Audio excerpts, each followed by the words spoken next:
right, hey guys, I'm actually going to work this one backwards, which doesn't mean anything to you guys because it just is notes, but we're going to start with how to name triangles and angles that are congruent. Get used to the word congruent. Say it to yourself many times. It is the number one word you are going to learn in geometry.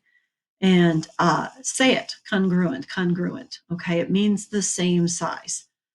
So if you're looking at a triangle, okay, you need to be able to name the points and angles and sides that are congruent. So you have to learn how to name them.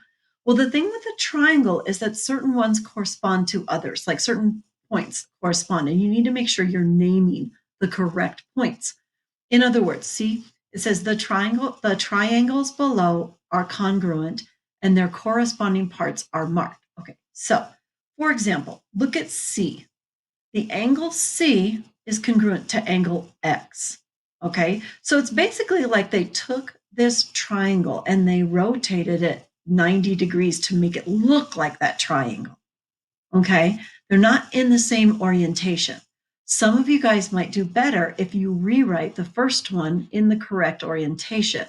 And you're like, A is the one with the, oh wait, it would need to be B. Sorry, my bad. You rewrite the first one. See how B corresponds with Z? So you could rewrite it like this. B, which is triple angle, matches with Z. Okay, sorry. I'm rewriting the second one. Z, triple angle. And then we would put A here, because that's next BA. There's one line between them. And this one is one line between these guys, and it's Y. So now we have the similar sides, okay? Then we have AC. C has one. This one is X. Okay, this line has 3 lines. This one has 2. So the matchy-matchy parts are congruent.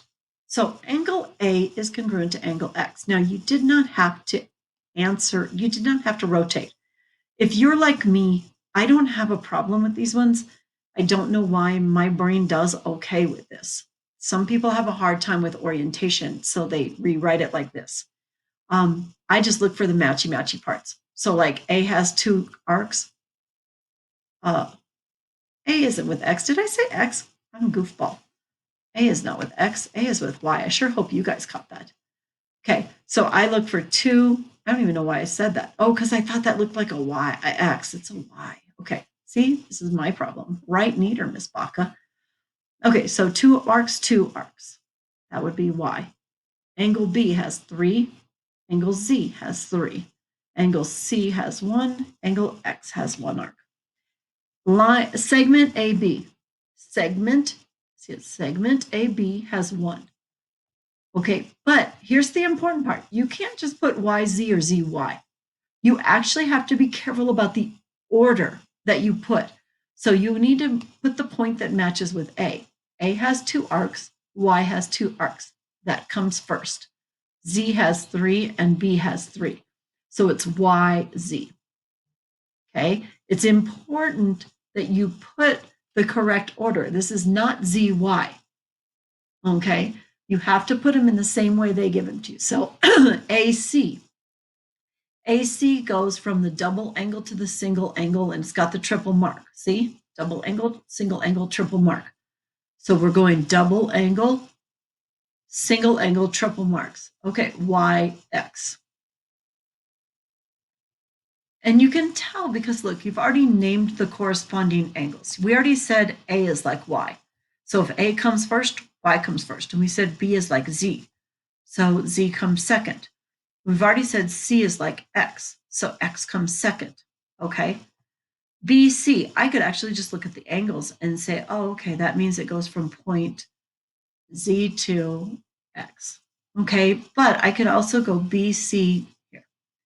B goes from triple to single with a double. Okay, triple to single with a double. So ZX. All right, so now when they're asking you to name the triangles, A, B, C, if they want you to name the congruent triangle, you need to name the points in the correct order. A corresponds to Y, B corresponds to Z, and C corresponds to X, Y, Z, X.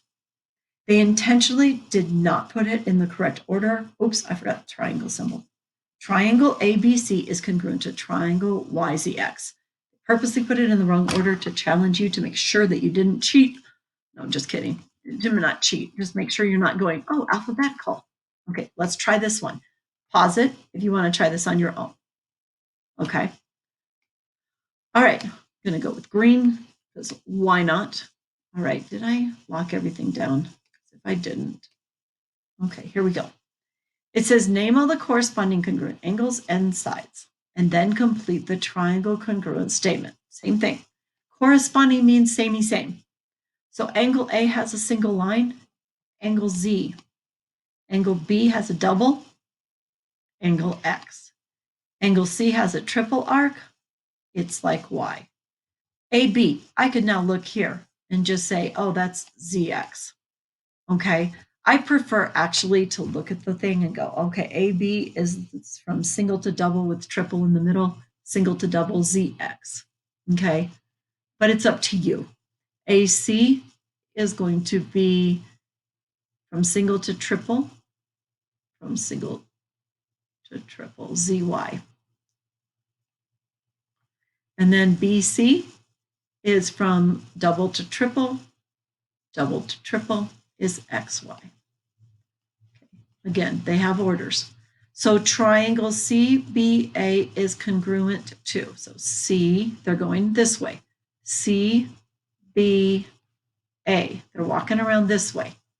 CBA, so we have to walk around in the same direction. We're going to go start from the triple to the double to the single. Y, X, Z. According, look, CBA, Y, X, Z. You could double check it that way. Okay, really important. This, I think sometimes we anticipate, we just like think it's so easy. It is so easy, but it's also like very detailed. Order does matter when you're naming sides in a triangle. Okay, for each pair of figures below, choose how they are related. This is about transformations. Transformations, you have a couple things. You have reflection over the x-axis, you have reflection over the y-axis. And a reflection just means like you're looking in a mirror. Okay, so well, I shouldn't even say over the axis because they didn't put it in there. How about a vertical reflection? That's like as if the mirror were the ground, like if you're looking in a lake.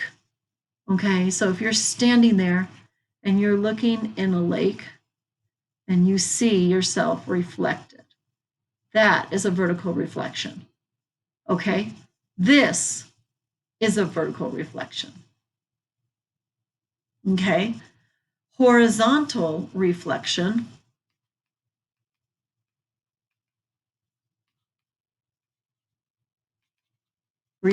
is like your reflection in a mirror is like this. If you're looking here, you're looking in a mirror and it gives you like, you know, if you're trying on clothes or whatever, it gives you your reflection.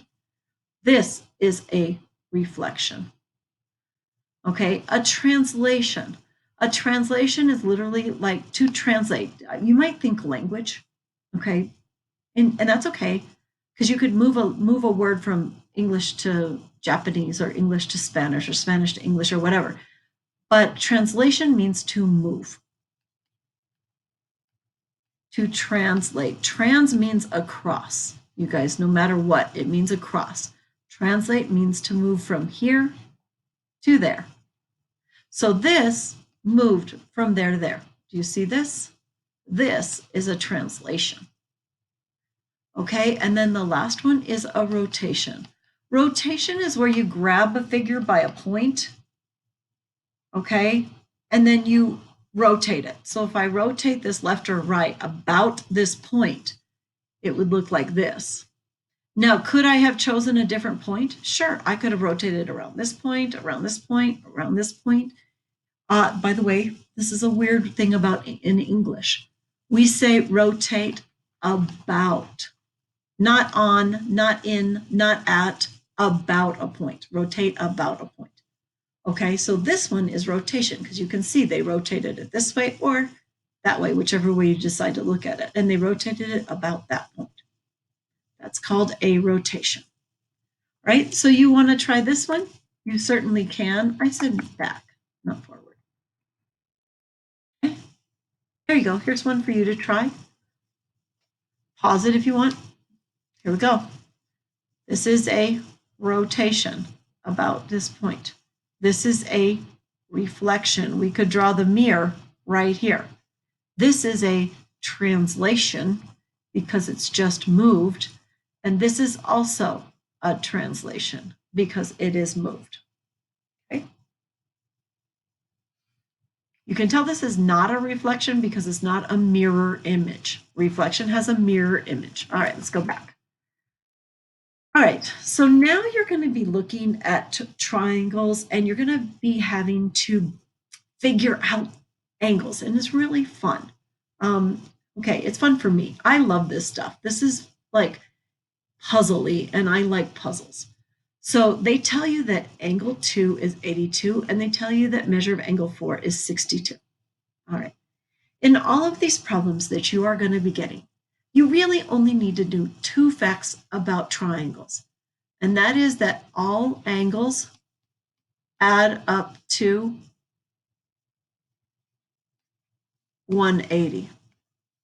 And then you also need to remember that angles that are, if you see a line and there's 2 angles that make a line, or 3 or 4 that make a line, you add them up and they equal 180. You also need to know that a line is 180. Okay, that's all you need to know for these. I promise you that in vertical angles. Well, at least for these triangle problems. I don't even think you need to know vertical angles right now. So this is 82, 62. This is a line. You can figure out angle 1 because angle 1 is going to be 180 minus 82. That gives you 98. Okay? So 98 degrees. I want it that way. Just kidding. Is that a 98 degrees hit? I don't know. All right. There's this angle. Okay. This is 62. There's this angle here. Okay. And that one is going to be, look, all of these angles add up to 180. So you could write this a couple different ways. You could say 62 plus 82 plus angle 3 equals 180. And then solve that algebraically. 144 goes to add up to 144 plus angle 3 equals 180. And therefore angle 3 is equal to 180 minus 144, which is 36. Okay, you can do it in a calculator if you want. I don't care. 36 degrees. Okay, now you have everything. Then you start to answer these questions. It says the sum of interior measures of angle must be 180 degrees. So measure of 2, 3, and 4 equals 180. So measure of 3 and 4, they add up to 144. So they're talking you through this, you guys. Okay. Oh, no, they're not. No, that's the wrong answer. Okay, read it. It says, we are given that measure of angle 2 equals 82. So the measure of 3 and 4. What is the measure of 3 and 4? Yikes, my kitty is right here. Okay, sorry, my cat is right here and I can't let him get on my computer because he will mess up my recording. Okay, so the measure of angle 3 and 4 have to be adding up to what? 98 degrees, because 180 minus 82 is 98 degrees. So from the figure, we can see that the measure of angle 1 and 2 is equal to 180. So you can let the problem just guide you, okay? Since the measure of angle 2 equals 82, it must be that measure of angle 1 equals 98. Therefore, the measure of angle 1 is equal to the measure of angle 3 plus 4. Because look, The measure of angle 3 plus 4 was 98, and the measure of angle 1 is 98. In other words, what they're having you prove is that this external angle on a triangle is equal to the other two combined. That is a theorem. These two add up to that guy. A lot of times that's helpful, and we might use it. So it is important. It's called the external angles theorem. I believe there's more writing right here that I couldn't get that tells you about the external angles theorem. When you get these theorems on Alex, I recommend you copy them down. They do help, okay? And they have the proper writing. I could write it in my own words, but it just isn't that pretty. All right. And I don't want to repeat what Alex gives you as well, because you can grab it right from Alex. All right, then you're going to be given these parallel lines, okay? And you can see that there is a triangle that is being formed from two transversals. Do you guys see that M is a transversal and N is a transversal?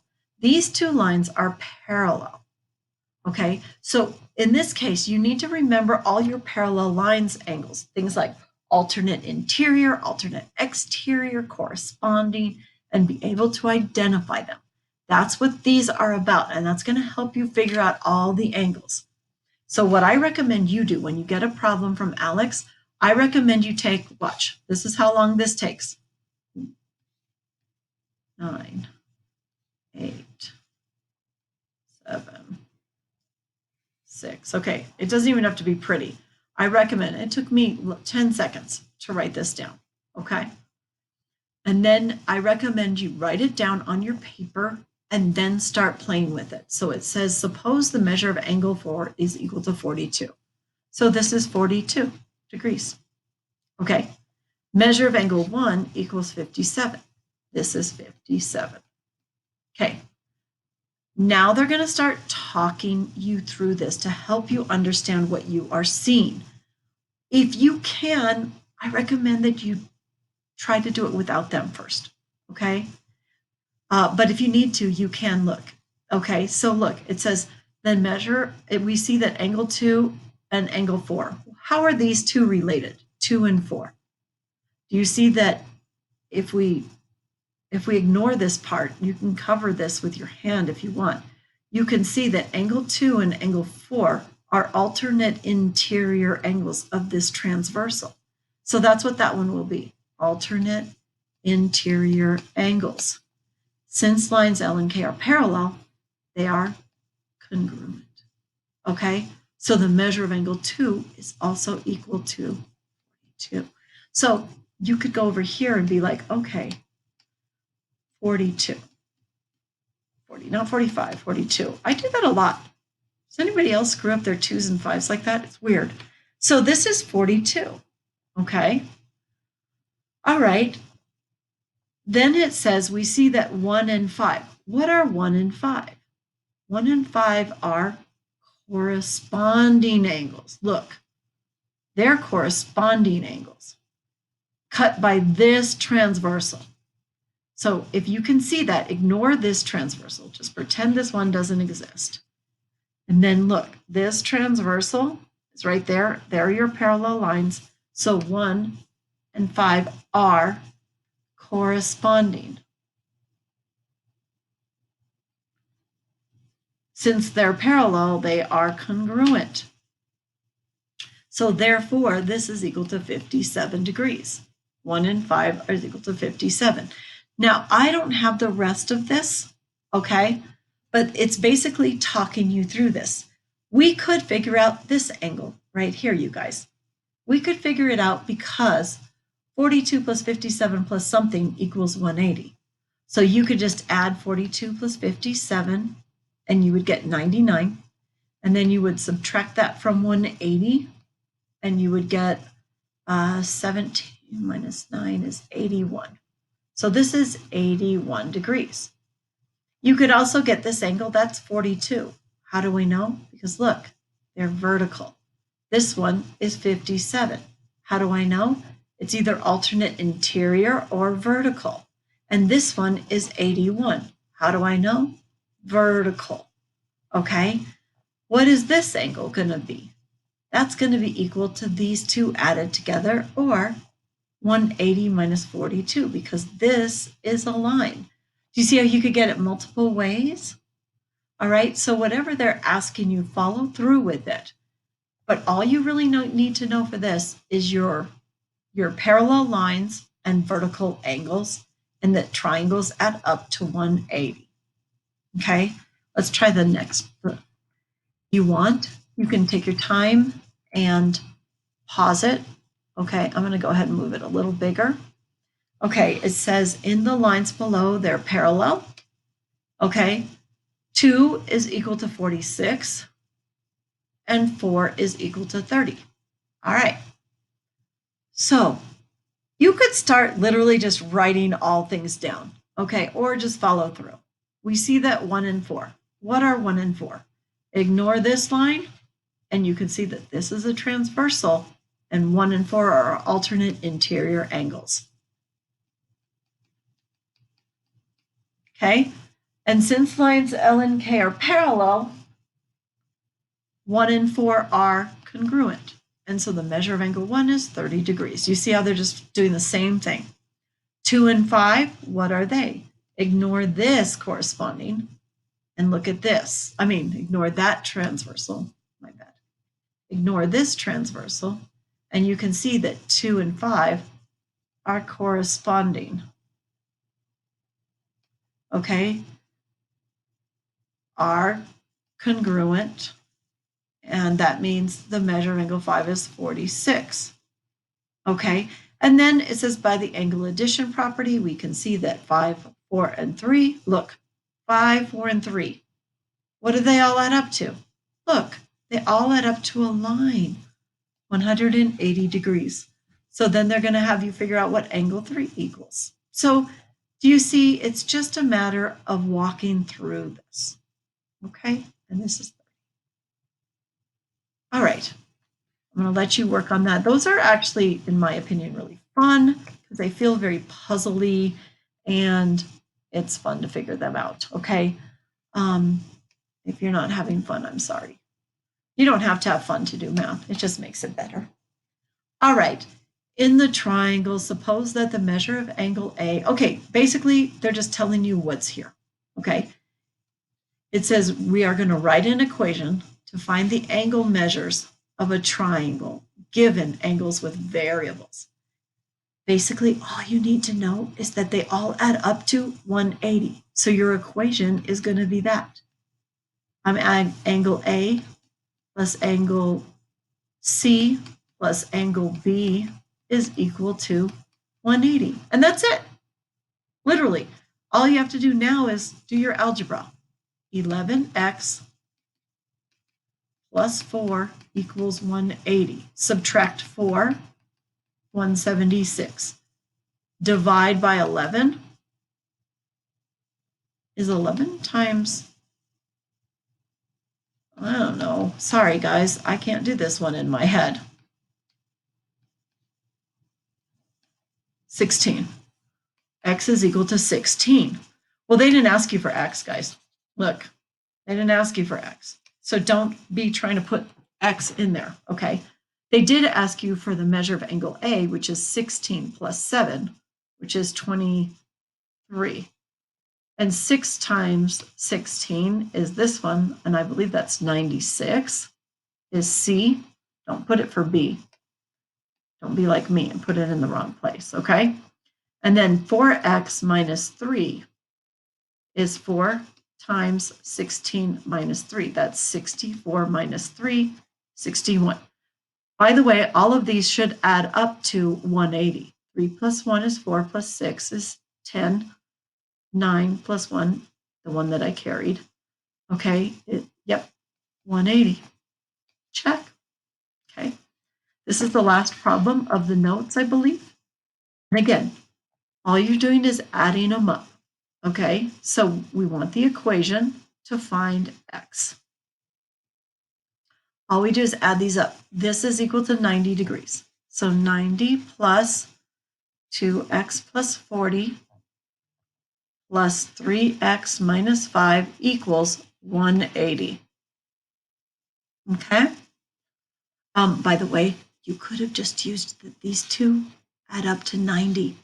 We talked about that in the notes before, but I'm just giving you, like, if you forget all that, you can still figure it out. And then you get 90. I should have added these together first, but whatever, you guys. 5x plus 35 equals 90. All right, that would have been if you'd added the other two. Obviously, these two angles add up to 90 in a right triangle. Subtract 35 and you get 5x equals 55. And divide and you get x equals 11. And then to get each angle, plug it in. So 2 times x plus 40 is 2 times 11 plus 40. 22 plus 40 is 62. Okay, so the measure of angle S is equal to 62. Then if we want the measure of angle R, 3 times 11 minus 5, 33 minus 5, 28. And of course, Q is equal to 90. All of these should add up to 180. Yep, they do. Check. And the equation, you guys, I think it would actually accept this equation, and I think it might accept this equation. I don't know. I guess you guys are going to have to play with it. I don't know if you'd have to simplify this equation. Like, in other words, 90 plus 40 is 130, minus 5 is 125 plus 5x. Like, I don't know. 2x plus 3x is 5x. I don't think so. I don't think it's going to be picky. I think it would probably accept any of these equations. All right, and I think that's it for notes today. Oh, no, I'm sorry. I just wanted to talk about this. I don't think that there's another one. Hang on a second. Let me check. Okay, no. Okay, I just wanted to talk about this. I actually can't do anything with this. I wanted to tell you just to get into the triangle congruence and that corresponding points have corresponding points between two triangles. In other words, this is the tip. So J corresponds with G. Your job is to take this triangle here and you have to rotate it till it fits this thing. Or so you can see that you might want to rotate it. Well, I don't care how you rotate it, but I would think maybe this way, like you'd rotate F around until you got, I don't know. Point is that you want to get these points to overlay correctly. Just wanted to give you a heads up that that's what you're going to be seeing. So J relates to G. Angle K is going to relate to E. And L is going to relate to F. Okay, and JK is from the top to the long side. Top to the long side is GF. Okay, but by the way, you won't be able to enter these until you actually move the thing. They do make you do that. Okay, KL is equal to EF, and JL is equal to, wait, JL is equal to, JL is equal to GF. Did I screw up on this one? JK. Oh, yeah, I did. I did JL instead of JK. JK is the little guy. GE. Okay. Yeah. All right. Be careful with that. That's all. Now the notes are finished. Okay.